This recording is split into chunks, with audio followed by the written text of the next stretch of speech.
you do this, then you will not do what they desire you to do, and that is to join the crowd in bowing the knee to Caesar, bowing the knee to the world, bowing the knee to your fleshly desires, bowing the knee to the love of the things of this world. How many of you saw the graphic that I referred to on Facebook this morning? I actually made it my background image on my Facebook page. It's I just found out right before I came over here. Someone sent me a tweet that had the historical background of this picture. I'd never seen it before in my life. But it's a picture from 1936. And there's a whole group of Germans, and they're all doing their Sieg Heil. But someone's put a circle, and there's one guy in the whole group. Everybody's got their arm out, and there's one guy. Just like this. Everybody else behind him, next to him, in front of him, they're all doing the Sieg Heil, and he's like this. Won't do it. And it's clearly purposeful. And I've discovered we know who he is, and we know why he did it. Unfortunately, he died in the war. He was unwillingly drafted in and ended up dying in the Russian front in Crimea someplace, I believe. But he detested the Nazis because, I didn't get finished reading the whole story, but I think it was because they would not allow him to marry the woman that he desired to marry because she was not pure enough. And he realized this is a mess. And so there he stands, and he goes against everybody. Now that was dangerous. That was dangerous. How many of you have actually read 1984? Okay. It's not a Christian book, but I'm recommending it to everybody. Because if you want to know what's going on around you, somehow somebody knew. Long time ago, 1949. Actually, I believe is when it was written. And there's a scene in there where they would have everybody get together and they would scream their hatred at this one image that was the enemy of the state, and then Big Brother would come up and there would be this, this love of Big Brother. You had to be so careful that you screamed properly and that you showed enough hatred and anger toward the traitor and then showed enough love toward Big Brother, because if you weren't quite passionate enough, if you weren't quite into it that day, you could disappear that night. So it's dangerous to go against the flow. And there was that guy going against the flow. This says you and I, we've got to go against the flow. Because the world sanctifies itself. The world wants you to put love of things and love of money and love of the passing things of this world. That's what you're to sanctify in your heart. That's what you're to set apart, because that's what the world does. Because that's all the world has. They have no transcendent meaning to be able to look toward. And so the world wants you to do what they're doing, because what does Romans 1 tell us?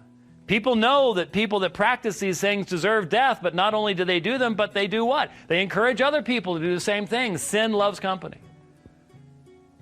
And you bring conviction and condemnation to the world when you refuse to walk in the way that the world would demand that you walk. And so if you sanctify Christ as Lord in your hearts, it's going to prioritize everything, and it's going to change you, and it's going to change how you respond to what happens around you. Because did you notice something? We are to always be ready to give a reasoned defense. That's what an apologia is. To whom? Now, I had noticed this before I really started working with this text, but I really hadn't sort of followed through with it.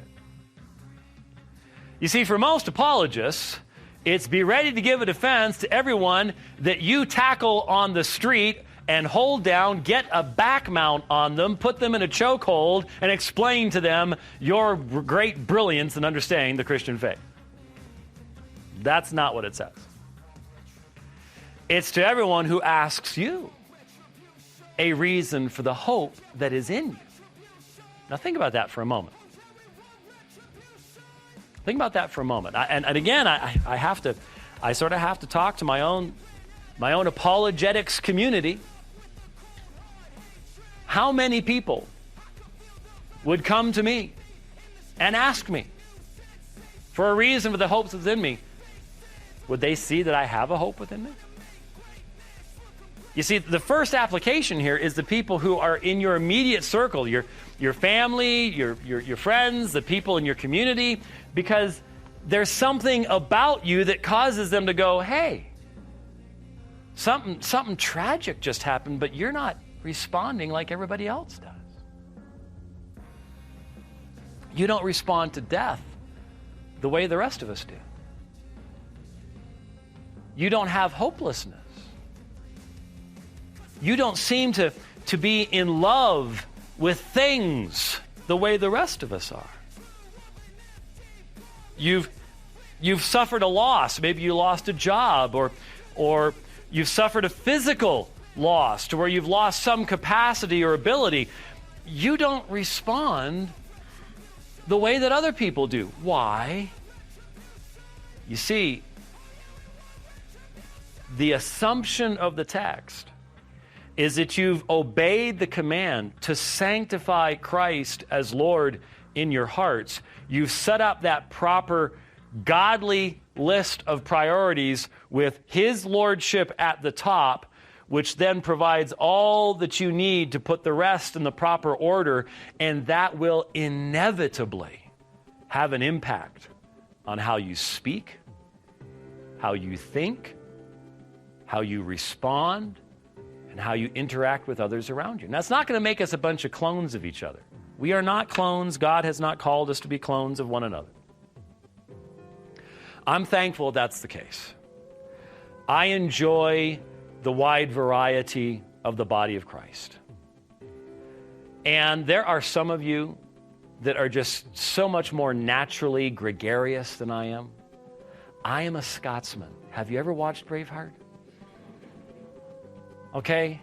I have a William Wallace sword on my desk. I really do. I love it. But Scotsmen, we're not Italians.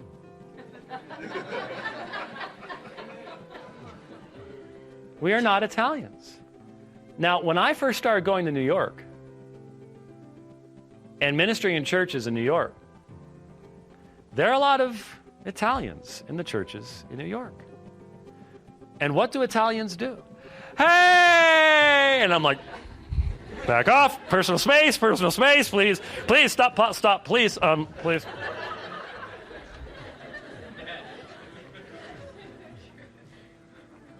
I mean, I am really